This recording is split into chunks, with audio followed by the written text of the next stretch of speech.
Hi hello അസ്സലാമു അലൈക്കും welcome back to my channel. അപ്പോൾ എല്ലാവർക്കും നല്ലൊരു ദിനം ആശംസിച്ചുകൊണ്ട് തന്നെ നമുക്കിന്ന് നല്ലൊരു വീഡിയോയിലേക്ക് കിടക്കാം കേട്ടോ.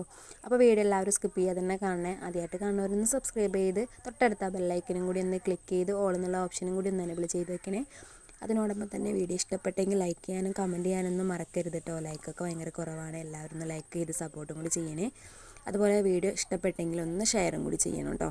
അപ്പോൾ അങ്ങനെ ഇപ്പോൾ രാവിലെ തന്നെ ഞാനിപ്പോൾ സുഡാപ്പിക്കുന്നത് രാവിലെ എണീറ്റ് വരുമ്പോൾ തന്നെ തലവേദന എന്ന് പറഞ്ഞിട്ട് ഒരു 5:30 ആയപ്പോൾ എനിക്ക് കരച്ചിലായിരുന്നു കേട്ടോ.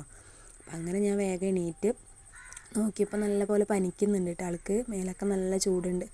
വേഗം ഓടി വന്ന് ഞാൻ വേഗം റസ്ക്കും ചായയും കൂടി കൊടുത്തു കേട്ടോ. ചായ വേഗം റെഡിയാക്കി കട്ടൻ ചായ ഉണ്ടാക്കി. റസ്ക് ഇരിക്കുന്നുണ്ടായിരുന്നു, വേഗം റസ്ക് കൊടുത്തു കേട്ടോ. ബ്രെഡ് മേടിപ്പിക്കാമെന്ന് വെച്ചാൽ ബ്രെഡൊന്നും ആൾ കഴിക്കില്ല. അപ്പം അങ്ങനെ റസ്ക്കും ചായയും കൂടി കുടിച്ചപ്പോൾ ഞാൻ വേഗം പനിയുടെ മരുന്ന് കൊടുത്തിട്ടുണ്ട് കേട്ടോ. അങ്ങനെ അതിന് 6 മണിക്കൂർ ഇടവിട്ട് കൊടുത്ത് നോക്കാമെന്ന് വെച്ചിട്ട്. അപ്പോൾ പനി വരുമ്പോൾ അങ്ങനെ കൊടുക്കാൻ പറഞ്ഞിട്ടുണ്ട് ഡോക്ടർ. ഇപ്പോൾ എല്ലാവരുടെ പനിയൊക്കെ ഒന്ന് മാറി വന്നിട്ടുണ്ടായിരുന്നുള്ളൂ കേട്ടോ. അപ്പോൾ ആ മരുന്ന് എന്തായാലും ഇരിക്കുന്നുണ്ട്. കൊടുത്തിട്ട് കുറവില്ലെങ്കിൽ നാളെ കാണിക്കാമല്ലോ എന്ന് വെച്ചിട്ട് അങ്ങനെ ഞാനതൊക്കെ കൊടുത്ത് അങ്ങനെ ആളവിടെ കിടക്കുന്നുണ്ട് കേട്ടോ. പിന്നെ ഇപ്പോൾ വേഗം അങ്ങനെ ഓടി വന്ന് വേഗം ഞാനിത് ചോറിനുള്ള അരി അടുപ്പത്തിട്ടിട്ടുണ്ട് കേട്ടോ. കഞ്ഞിയാക്കി കൊടുക്കാമല്ലോ എന്ന് വിചാരിച്ചിട്ടാണ് കേട്ടോ. എന്താ വെച്ചാൽ പൊടിയരിയൊന്നും ആൾ കഴിക്കില്ല. പിന്നെ വെച്ച് നോക്കാമെന്ന് വെച്ചിട്ടുണ്ടെങ്കിൽ പിന്നെ അതാരും കഴിക്കില്ല കേട്ടോ. പിന്നെ കൊണ്ട് കളയേണ്ടി വരും. ഇവിടെ ആർക്കും പൊടിയരിക്കഞ്ഞിയൊന്നും അങ്ങനെ ഇഷ്ടമല്ല കേട്ടോ. പനിയാണെങ്കിലും നമ്മൾ ഏത് ചോറാണോ വെക്കുന്നത് അതിലത്തെ കഞ്ഞി അങ്ങോട്ട് കുടിക്കുകയുള്ളൂ കേട്ടോ. വലിയ പൊടിയരിയായിട്ടൊന്നും ആരും കഴിക്കില്ല കേട്ടോ. അപ്പം അങ്ങനെ ഞാൻ വേഗം വെള്ളം അടുപ്പത്ത് വെച്ച് വേഗം അരിയൊക്കെ ഇട്ടിട്ടുണ്ട്. പിന്നെ ദോശ എടുക്കാമെന്ന് വെച്ചിട്ടോ. ഏതാ കഴിക്കാമെന്നൊന്നും പറയാൻ പറ്റില്ല. പനിച്ചിരിക്കുമ്പോൾ പ്രത്യേകിച്ച് അവർക്ക് ഇന്നത് ഒന്നും ആവശ്യമൊന്നുമില്ല. എന്തെങ്കിലുമൊക്കെ കഴിക്കും, അങ്ങനെയുള്ളൂ കേട്ടോ. ചിലപ്പോൾ കഴിക്കും കൂടിയില്ല. അപ്പം അങ്ങനെ മീൻ കറിയുള്ള കാരണം ചിലപ്പോൾ ദോശ കേട്ടോ ചോദിക്കുക. അപ്പോൾ അതാണ് ഞാൻ ദോശ ഉണ്ടാക്കിയെടുക്കാമെന്ന് വെച്ചിട്ട് അങ്ങനെ വേഗം കുറച്ച് മൈദപ്പൊടി കുറച്ച് ഗോതമ്പൊടി രണ്ടും കൂടി ഒരേ അളവിലെടുത്തിട്ട് ഒന്ന് മിക്സ് ആക്കി എടുക്കുന്നുണ്ട് കേട്ടോ. അങ്ങനെ ദോശക്കല്ലൊക്കെ ഒന്ന് കഴുകി ഞാനൊന്ന് ചൂടാകാനായിട്ട് വെച്ചിട്ടുണ്ടായിരുന്നു. ചൂടായതിൻ്റെ ശേഷം ഇപ്പം ദോശ ചുട്ടെടുക്കുന്നുണ്ട്. മീൻ കറി ആയിരുന്നു ചിലപ്പോൾ ദോശ ചോദിക്കും. അപ്പം അങ്ങനെ ദോശ ഉണ്ടാക്കാമല്ലോ എന്ന് വെച്ചിട്ടാണ് കേട്ടോ. ഏതാ കഴിക്കാമെന്നൊന്നും പറയാൻ പറ്റില്ല. വായ കഴിപ്പ് പിന്നെ ഛർദ്ദിക്കും ചെയ്തിട്ടുണ്ടായിരുന്നു കേട്ടോ രാവിലെ. എന്താന്ന് പറ്റിയെന്നൊരു ഐഡിയ ഇല്ല കേട്ടോ. അതിനിപ്പോൾ വൈകുന്നേരം ഭക്ഷണം കഴിച്ചാലൊന്നും പറ്റാനൊന്നുമില്ല. അങ്ങനെയാണെന്നുണ്ടെങ്കിൽ ഇപ്പോൾ എല്ലാവർക്കും കൂടി വരേണ്ടതാണ്. പിന്നെ വൈകുന്നേരം ആകുമ്പോൾ ഞാൻ ചോറ് തിളപ്പിച്ചെടുക്കാറുണ്ട് കേട്ടോ. രാവിലെ വെച്ച ചോറായാലും വൈകുന്നേരം തിളപ്പിച്ചെടുക്കാറുണ്ട്. ഇന്ന് വരെ അങ്ങനത്തെ അത് കാരണം കൊണ്ട് അങ്ങനെ ബുദ്ധിമുട്ടും കാര്യങ്ങളൊന്നും ഉണ്ടായിട്ടില്ല കേട്ടോ.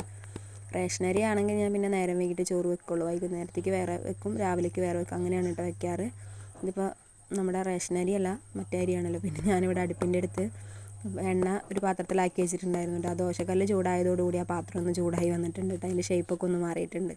ഞാനിപ്പോൾ ചോറ് ഇവിടെ തിളച്ചുകൊണ്ടിരിക്കുന്നുണ്ട്. ഇനി ഒന്നും കൂടി ഒന്ന് തിളച്ചതിന് ശേഷം വേഗം റൈസ് കുക്കറിൽ ഇറക്കി വെക്കണം. അങ്ങനെപ്പോൾ ദോശ റെഡി ആയിട്ടുണ്ട്. ഇനിയിപ്പോൾ റൈസ് കുക്കറിലേക്ക് വേഗം അങ്ങോട്ട് മാറ്റി അതിൻ്റെ ശേഷം ഞാനിപ്പോൾ കറി ഒന്ന് ചൂടാക്കി എടുക്കുന്നുണ്ട്. ഇനിയിപ്പോൾ ദോശയൊക്കെ മീൻ കറിയും കൂട്ടിയിട്ട് അങ്ങോട്ട് കൊടുക്കാം. എന്നിട്ട് കുറച്ച് നേരം അവിടെ കിടക്കട്ടെ എന്ന് വിചാരിച്ചിട്ടാണ്. എന്താ വെച്ചാൽ മരുന്ന് എന്തായാലും രാവിലെ കൊടുത്തിട്ടുണ്ട്. ഇനി ഒരു 6 മണിക്കൂർ കഴിഞ്ഞിട്ടല്ലേ കൊടുക്കണ്ടുള്ളൂ. അപ്പം അങ്ങനെ 2-3 പ്രാവശ്യമൊക്കെ കഴിച്ചു കേട്ടോ. പിന്നെ ആൾക്ക് വേണ്ട, അധികം ദോശയും കഴിക്കുന്നില്ല. അപ്പം ഞാൻ ബ്രെഡ് മേടിപ്പിച്ചിട്ട് വെച്ചിട്ട് ബ്രെഡ് വേണ്ടാന്ന് പറഞ്ഞു. പിന്നെ അവന് ക്രീമായിട്ടുള്ള ബന്നുള്ളത് ഇഷ്ടമാണ് കേട്ടോ. അങ്ങനെ ഇതിപ്പോൾ 2 പേർക്കും ഞാൻ ദോശ വാരി കൊടുക്കുന്നുണ്ട്. രാത്രി അധികം കഴിക്കുന്നൊന്നുമില്ല കേട്ടോ. എന്നാലും അങ്ങനെ കൊടുക്കുന്നുണ്ട്. പാത്തൂസിന് മതിയായിട്ടോ, പിന്നെ കഴിക്കുന്നില്ല. അപ്പം ഞാൻ എന്തായാലും ക്രീം ബന്ന് മേടിപ്പിച്ചു കേട്ടോ. അപ്പോൾ അങ്ങനെ അത് കഴിക്കട്ടെ എന്ന് വിചാരിച്ചിട്ട് അതെങ്കിലും അത് കഴിക്കട്ടെ വെച്ചിട്ട്. പക്ഷേ ആൾ ഒരെണ്ണം കഴിച്ചു കേട്ടോ. ആൾക്ക് വിശക്കുന്നുണ്ട്, എന്നാൽ വായി കഴിപ്പ് കാരണം അങ്ങനെ കഴിക്കാനും പറ്റുന്നില്ല കേട്ടോ. പിന്നെ ആളങ്ങനെ ഇരുന്ന് കഴിച്ചു. മരുന്നൊക്കെ കഴിച്ചപ്പോൾ ഒന്ന് ഉഷാറായിട്ടുണ്ട് കേട്ടോ. ഇനിയിപ്പോൾ കുറച്ച് കഴിയുമ്പോൾ എങ്ങനെയാണെന്നൊന്നും പറയാൻ പറ്റില്ല. അങ്ങനെ 3 ഇരുന്നതൊക്കെ കഴിച്ചതിന് ശേഷം ഞാൻ വേഗം വന്നിട്ട് കുറച്ച് കാബേജ് ഉണ്ടായിരുന്നു, അത് അരിഞ്ഞ് വേഗം ഉപ്പേരിയാക്കി എടുക്കുന്നുണ്ട്. പിന്നെ ആൾ പനിക്കുന്ന കാരണം കൊണ്ട് തന്നെ അടുത്തുനിന്ന് അനങ്ങാനായിട്ട് സമ്മതിക്കണില്ല കേട്ടോ. അപ്പോൾ പിന്നെ ഞാൻ വിചാരിച്ചു എന്തായാലും വേഗം ആ ഉപ്പേരി അങ്ങോട്ട് വയ്ക്കുക. പിന്നെ കുറച്ച് മീൻ ഇരിക്കുന്നുണ്ടായിരുന്നു കേട്ടോ, അതില അതും കൂടി ഒന്ന് പൊരിച്ചെടുക്കാമെന്ന് വെച്ചാൽ. അപ്പോൾ മൂത്താളും പറഞ്ഞു എനിക്കും വേറെ ഒന്നും വേണ്ട, ഒന്ന് കറിയൊന്നും ഉണ്ടാക്കണ്ട, അത് മാത്രം മതി, പിന്നെ ഞങ്ങൾ മാത്രമല്ലേ ഉള്ളൂ. അപ്പോൾ അങ്ങനെ ഞാൻ മീൻ വറുക്കാനായിട്ടും വെച്ചിട്ടുണ്ട്. കുറച്ച് പാത്രങ്ങളൊക്കെ കഴുകിയെടുക്കാണ്ടായിരുന്നു കേട്ടോ. അപ്പോൾ ആളിപ്പോൾ ഒന്ന് നല്ല ഉറക്കത്തിലാണ്. അപ്പോൾ ആൾ എണീക്കുമ്പോഴേക്ക് വേഗം ഇതൊക്കെ ഒന്ന് കഴുകി വെച്ച് പാത്തൂസിന് എനിക്കൊന്ന് കുളിച്ചിട്ട് ഓടി വരാമല്ലോ എന്ന് വിചാരിച്ചിട്ട്. അതിന് എണീറ്റ് കഴിഞ്ഞാൽ ചിലപ്പോൾ വാശിയിലായിരിക്കും കേട്ടോ. പിന്നെ മരുന്ന് കൊടുത്ത കാരണം കൊണ്ട് തന്നെ ഇപ്പോൾ ഒന്ന് വയർത്തിട്ടുണ്ട്. എന്നാലും അവിടെ പുതച്ച് മൂടി കിടക്കുന്നുണ്ട് കേട്ടോ. ഞാൻ അവിടെ കിടക്കട്ടെ എന്ന് വിചാരിച്ചു. വേഗം പണികൾ തീർക്കാമല്ലോ വെച്ചിട്ടാണ്. പിന്നെ കുറച്ചൊക്കെ ഇനി അവിടെ സൈഡിലൊക്കെ പുല്ലൊക്കെ പറിക്കാനുണ്ട്. അപ്പോൾ ഇന്ന് ചെയ്യാമെന്നാണ് വിചാരിച്ചത് കേട്ടോ. ആൾക്ക് പരീക്ഷ ഉണ്ടായിരുന്നു ഇന്ന് സുഡാപ്പിക്ക്. അപ്പോൾ ടീച്ചർ വിളിച്ചപ്പോൾ ടീച്ചർ പറഞ്ഞു പരീക്ഷയ്ക്ക് ഇന്ന് വന്നില്ലെങ്കിലും കുഴപ്പമൊന്നുമില്ല, പനിയൊക്കെ ഒന്ന് മാറട്ടെ. UKG ആയ കാരണം കുഴപ്പമില്ല, നമുക്കത് ഇനിയിപ്പോൾ സ്കൂൾ തുറന്നിട്ടാണെങ്കിലും വേണമെങ്കിൽ എഴുതിക്കാം. അതിനുള്ളിൽ പനിയൊക്കെ ഇപ്പോൾ പരീക്ഷ കഴിയുന്നതിനുള്ളിൽ പനിയൊക്കെ മാറുകയാണെന്നുണ്ടെങ്കിൽ നമുക്ക് അങ്ങനെ വന്നിട്ട് ഒരുമിച്ച് എല്ലാതും കൂടി എഴുതിക്കാം, അല്ലെങ്കിൽ പിന്നെ സ്കൂൾ തുറന്നിട്ട് എഴുതിക്കാമെന്ന് പറഞ്ഞു കേട്ടോ. അങ്ങനെ അതൊരു സമാധാനമായിട്ട്. എനിക്ക് എക്സാം പോകണൊരു പേടി ഉണ്ടായിരുന്നുള്ളൂ കേട്ടോ. പിന്നെ അത് കഴിഞ്ഞപ്പോൾ പിന്നെ ഞങ്ങളങ്ങനെ ഉച്ചയ്ക്ക് ഇതിപ്പോൾ കാബേജ് ഉപ്പേരിയൊക്കെ റെഡി ആയിട്ടുണ്ട് കേട്ടോ. അപ്പോൾ ഞാൻ ഇടയ്ക്കൊന്ന് പോയി നോക്കിയപ്പോൾ ആൾ നല്ല ഉറക്കമാണ്. പനിക്കൊന്നുമില്ല കേട്ടോ, പനിയൊക്കെ ഒന്ന് വിട്ടിട്ടുണ്ട്. നല്ല വിയർത്ത് ഒലിക്കുന്നുണ്ട്. ഇനിയിപ്പോൾ വൈകുന്നേരം എങ്ങനെയാണെന്ന് അറിയില്ല. അപ്പോൾ അസുഖങ്ങളൊക്കെ ഉണ്ടെങ്കിൽ വൈകുന്നേരമാണല്ലോ ഒന്ന് കൂടുക. അപ്പോൾ ആ ദിവസം ഇവിടെ ഇരുന്നിട്ട് കളിക്കുന്നുണ്ട് കേട്ടോ. എൻ്റെ ബാഗൊക്കെ എടുത്ത് വെച്ചിട്ടുണ്ട്, അതിലെന്തൊക്കെ പാത്രമൊക്കെ കുത്തി നിറക്കുന്നുണ്ട് കേട്ടോ. അപ്പോഴേക്കും ഇതേ പുറത്ത് നല്ല മഴയും പെയ്തു കേട്ടോ. അങ്ങനെ ഇപ്പോൾ ഇതേ നല്ല മഴയാണ് കേട്ടോ പെയ്തുകൊണ്ടിരിക്കുന്നുണ്ടായിരുന്നത്. ഒന്ന് ചോർന്നിട്ടുണ്ട് ഇപ്പോൾ. പിന്നെ ഞാൻ അന്ന് ചൂനിമുളകിൻ്റെ തൈ പറഞ്ഞില്ലേ, ഇത് ചൂനിമുളകല്ല കേട്ടോ, വെള്ളമിളകാണ് കേട്ടോ എനിക്ക് കിട്ടിയത്. ഞാനിപ്പോൾ നോക്കുമ്പോൾ വിരിഞ്ഞ് നോക്കുമ്പോൾ വെള്ളമിളകാണ് കേട്ടോ. പിന്നെ നമ്മുടെ റംബൂട്ടാനൊക്കെ തൈകളൊക്കെ കുറച്ച് വലിപ്പം വന്നിട്ടുണ്ട് കേട്ടോ. അങ്ങനെ അതൊക്കെ കഴിഞ്ഞ് ഞാനങ്ങനെ അകത്തേക്ക് കയറി വന്നപ്പോഴേക്കും ഇത് ചോറൊക്കെ റെഡി ആയിട്ടുണ്ട്. മീൻ അവിടെ പൊരിക്കാനായിട്ടും വെച്ചിട്ടുണ്ട് അടുപ്പത്ത്. ഇനിയിപ്പോൾ വേഗം കഞ്ഞി ഒഴിച്ച് വെക്കാമെന്ന് വിചാരിച്ചിട്ടുണ്ട്. ആളിപ്പോൾ കഞ്ഞി ഒഴിച്ച് വെച്ചിട്ട് ഞാനും പാത്തൂസും ഒന്ന് കുളിക്കാൻ പോയിട്ട് വരാമെന്ന് വെച്ചിട്ട് ആൾ നല്ല ഉറക്കമാണ് കേട്ടോ. എണീക്കുമ്പോഴേക്കും ദിലുവിന് ഉച്ചയ്ക്കാണ് കേട്ടോ പരീക്ഷ. അപ്പോൾ ദിലു പരീക്ഷയ്ക്ക് പോയിട്ടുണ്ട്. പക്ഷെ അതിന് മുമ്പ് ആൾ പോയി കഴിഞ്ഞപ്പോൾ ആണ് ഭയങ്കര കരച്ചിലായിരുന്നു കേട്ടോ. സുഡാപ്പി ഇക്കാക്കാനെ കാണണം എന്ന് പറഞ്ഞിട്ട്. അതേവരെ ഇവിടെ ഉണ്ടെങ്കിൽ രണ്ടുപേരും അങ്ങോട്ടും ഇങ്ങോട്ടും അടികൂടിങ്ങോണ്ട് നിൽക്കുന്ന ആളാണ് കേട്ടോ. പക്ഷേ പനിയൊക്കെ വന്നു കഴിഞ്ഞിട്ടുണ്ടെങ്കിൽ ഇക്കാക്ക എവിടേക്കും പോകാൻ പാടില്ല, ഇക്കാക്ക കൂടെ നിൽക്കണം. അങ്ങനത്തെ കുറച്ച് വാശികളൊക്കെ ഉണ്ട് കേട്ടോ സുഡാപ്പിക്ക്.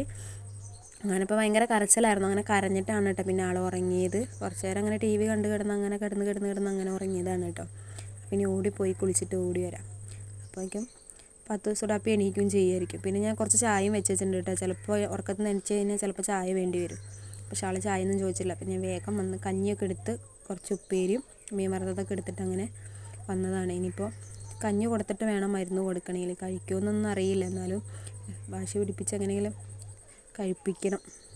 അങ്ങനെ ഇപ്പോൾ ഇത് സുഡാപ്പിനൊന്ന് എണീറ്റിരിക്കുന്നുണ്ട് കേട്ടോ. പാത്തൂസിൻ്റെ എൻ്റെ കുളിയൊക്കെ കഴിഞ്ഞിട്ടുണ്ടേ. ഞങ്ങൾക്ക് നല്ല ക്ഷീണമായിട്ടോ പനി വന്നപ്പോഴേക്കും. ഇപ്പോൾ ഒന്ന് ക്ഷീണമൊക്കെ ഒന്ന് മാറി ഒന്ന് ഉഷാറായി വന്നതായിരുന്നു കേട്ടോ. അപ്പോഴേക്കും ഇതേ അടുത്തത് എല്ലാ അസുഖങ്ങളൊക്കെ വന്നൊന്ന് ഉഷാറായി വരുമ്പോഴേക്കും പിന്നെ വീണ്ടും ഇതേപോലെ തന്നെ ഓരോന്ന് വന്നുകൊണ്ടിരിക്കും കേട്ടോ. പ്രത്യേകിച്ച് മഴക്കാലമായി കഴിഞ്ഞാൽ പിന്നെ പറയും വേണ്ടല്ലോ. പിന്നെ ഞാൻ ഇത് കഞ്ഞിയൊക്കെ കൊടുത്ത് മരുന്നൊക്കെ കൊടുത്തതിന് ശേഷം സ്കൂളിൽ നിന്ന് ടീച്ചർ വന്നിട്ടുണ്ടായിരുന്നു കേട്ടോ. 2 ടീച്ചർമാരും ഉണ്ടായിരുന്നു. അതായത് ഇപ്പോൾ അടുത്ത കൊല്ലത്തേക്ക് UKGയിലേക്ക് കുട്ടികളെ എടുക്കാനായിട്ട് ഇവിടെ അടുത്തൊക്കെ കുട്ടികളുണ്ടോയെന്ന് അന്വേഷിക്കാൻ വേണ്ടി വന്നത് കേട്ടോ. അപ്പോൾ ഇവിടെ എത്തിയപ്പോഴേക്കും നല്ല മഴയായിരുന്നു. അങ്ങനെ കുറച്ച് നേരം ഇവിടെ കയറി ഇരുന്ന് സുഡാപ്പിനോട് വർത്താനം പറഞ്ഞു. നമ്മുടെ വീട്ടിലത്തെ വിശേഷങ്ങളൊക്കെ അങ്ങനെ ചോദിച്ച് കുറച്ച് നേരം അങ്ങനെ ഇരുന്നു കേട്ടോ. പിന്നെ ആരെങ്കിലുമൊക്കെ ഉണ്ടെങ്കിൽ പറയണമെന്നൊക്കെ പറഞ്ഞിട്ട് ടീച്ചർ അങ്ങനെ പോയിട്ടോ. അത് കഴിഞ്ഞപ്പോൾ പിന്നെ ഞാൻ വേഗം ഭക്ഷണമൊക്കെ കഴിച്ചു. ഞാൻ ഭക്ഷണം കഴിക്കുന്ന നേരത്തായിരുന്നു വന്നത്. പിന്നെ ഞാൻ വേഗം എടുത്ത് വെച്ച് അവരോട് ഭക്ഷണമൊക്കെ കഴിക്കാൻ പറഞ്ഞു കേട്ടോ. അപ്പോൾ അവർ വേണ്ട എല്ലാം കഴിച്ചിട്ടാണ് വന്നിരുന്നത്, ചായ വെക്കട്ടെ എന്ന് പറഞ്ഞിട്ട് സമ്മതിച്ചില്ല കേട്ടോ. അങ്ങനെ അവരൊക്കെ പോയതിന് ശേഷം ഞാൻ പിന്നെ ഇത് വേഗം കുറച്ച് പണികളുണ്ടായിരുന്നു കേട്ടോ. അതൊക്കെ ഒന്ന് തീർത്ത് വേഗം വന്ന് സുഡാപ്പിയുടെ കൂടെ അങ്ങനെ ഇരിക്കുകയായിരുന്നു കേട്ടോ. പിന്നെ ഞാൻ ഇങ്ങനെ പുറത്ത് വാതിൽ തുറക്കുന്ന സമയത്ത് എന്നും ഇങ്ങനെ സൗണ്ട് കേൾക്കാറുണ്ട് കേട്ടോ, കിളിയുടെ സൗണ്ട്. പക്ഷേ ഈ മുകളിലേക്ക് ശ്രദ്ധിച്ചിട്ടുണ്ടായിരുന്നില്ല. പെട്ടെന്ന് ബാത്റൂമിൽ നിന്ന് ഇറങ്ങുന്ന സമയത്താണ് കേട്ടോ ഇതേപോലെ അവിടെ നോക്കിയപ്പോൾ വലിയൊരു കൂടുണ്ട് കേട്ടോ, കിളിക്കൂട്. അപ്പോൾ അതുമ്മ വന്നിരിക്കുകയാണ്. നമ്മൾ സൗണ്ട് കേൾക്കുമ്പോൾ അത് ഓടിപ്പോവാണ് കേട്ടോ. അപ്പോൾ അങ്ങനെ ഇന്നത്തെ കുഞ്ഞു വിശേഷങ്ങൾ ഇത്രയേ ഉള്ളൂ കേട്ടോ. വീഡിയോ ഇഷ്ടപ്പെട്ടിട്ടുണ്ടെങ്കിൽ ലൈക്ക് ചെയ്യാനും കമൻറ്റ് ചെയ്യാനൊന്നും മറക്കരുത്. അപ്പോൾ ഇൻഷാ അല്ലാഹ് അടുത്ത ദിവസം നല്ലൊരു വീഡിയോ ആയിട്ട് വരാം. Tata bye bye.